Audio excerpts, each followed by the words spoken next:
The planetoid LV-426, later designated as Acheron, is one of 3 known satellites orbiting the planet Kalpamos, a gas giant similar to Jupiter, located in the Zeta II Reticuli system. The planet itself is approximately 1200 kilometers in diameter, and its surface is inert with mountains and rocky terrain, and also flat areas. Naturally, it has a thin atmosphere, and the weather consists mostly of high winds and storms. The environment has a bluish-grey hue. It is located 39 light-years distance from Earth. At some unknown point in the past, an engineered juggernaut ship carrying a cargo of alien eggs set down on the planet's surface due to the engineer piloting it being impregnated by a facehugger from one of the eggs, which somehow must have escaped from the stasis field. This engineer is known as the space jockey, and once landed, activated a beacon so others would know not to go there. This ship is known as the Derelict, and speculated to have been a bomber and was going to drop the eggs onto an unknown planet. We know the engineers would later attempt to destroy Earth in a similar way using the black goo, so their targets may have been another species the engineers created and were unhappy with and planned to use xenomorphs to wipe them out. In the year 2122, a space towing vessel owned by Weyland-Yutani named Nostromo picks up the signal being broadcast by the Derelict and concludes it must be a distress signal, and are forced to investigate due to their company regulations.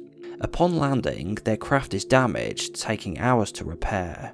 While they are stuck, 3 members of the crew investigate the vessel: Captain Dallas, Executive Officer Kane, and Navigator Lambert.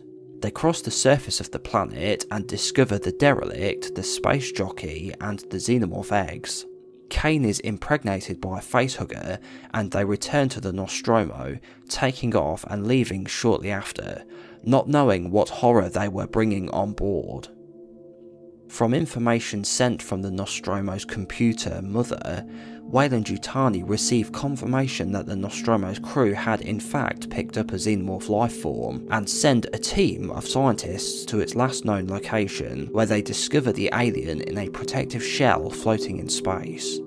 Around 30 to 35 years after the events of the Nostromo, Weyland-Yutani go to LV-426 and establish a colony called Hadley's Hope.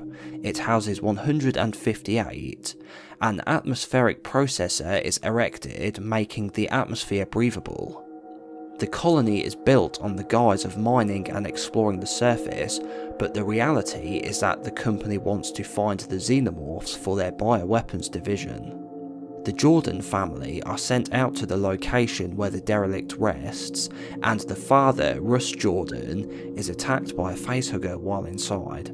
He is brought back to Hadley's Hope along with some more facehugger specimens, and an outbreak overtakes the entire colony. Carter Burke, a Weyland-Yutani executive, contracts Ellen Ripley, the sole survivor of the Nostromo, along with a platoon of colonial marines to go to Hadley's Hope and find out what happened, but he plans to actually secure xenomorph specimens to bring back to the company.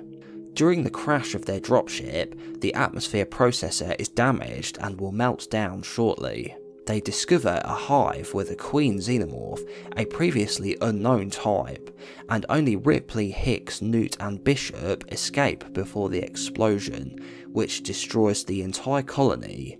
They are carrying a stowaway, the queen. In some extended media material such as the comic book Aliens Aftermath and the video game Aliens Colonial Marines, these stories take place on Acheron after the events of Aliens, which is where we saw it last in the movies.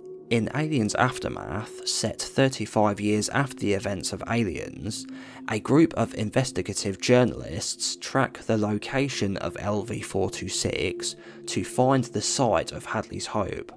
Once there, the area is home to a nuclear winter since the explosion of the atmosphere processor. One of them is attacked by a bioluminescent xenomorph that bleeds liquid nitrogen-esque blood. Subject 0, one of the first colonists to be impregnated with a xenomorph, is found by them, and Yutani bargains with them to return them to the company. In Aliens Colonial Marines, a battalion of Marines respond to a distress call made by Corporal Hicks. Upon discovery of the Sulaco, they find it to be infested with xenomorphs. They travel down to the planet and come into contact with xenomorphs and hostile Weyland-Yutani mercenaries. It turns out Hicks was in fact taken prisoner by Weyland-Yutani and is rescued from them by the Marines. They then have to bring the fight to Michael Weyland. Let me know your thoughts and remember to give the video a like if you enjoyed it, and I'll see you next time.